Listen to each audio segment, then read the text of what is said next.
उन्हाळा आला की लगेच आपल्याला उन्हाळ्याच्या सीझनमध्ये आंबा आठवतो। आंबा बघितला की लगेच आमरस खायची इच्छा होते।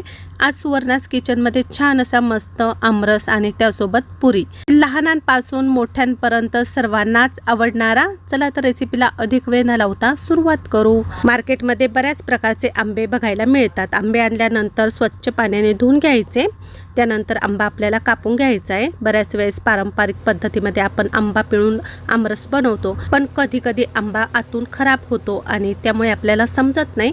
तर आपल्या पोटात खराब आंबा जाऊ नये यासाठी आंबे कापूनच घ्यायचे। कापल्यानंतर अशा प्रकारे चमच्याने त्याचा गर काढून घ्यायचा।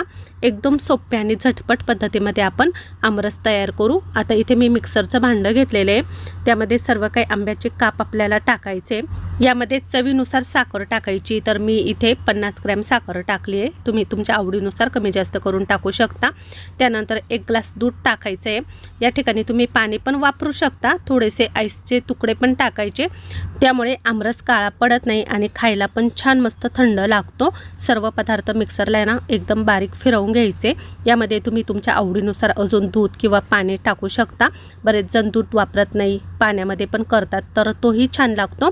तर अशा प्रकारे आपला इथे आमरस तयार झालेला आहे। पुरीसोबत खायचा असला ना तर थोडासा घट्टसरच ठेवा, पुरणपोळी सोबत पण खाऊ शकता, त्यावेळेस थोडासा पातळ केला तरी पण चालतो। इथे मी काही पुरी पण करून घेतलेल्या आहे, तर आता ह्या तेलामध्ये तळून घेऊ। पुरीची कणिक भिजवताना गव्हाचं पीठ, 1 चमचा बेसन, 1 चमचा रवा, चिमूटभर मीठ आणि थोडंसं तेल टाकलेलं आहे।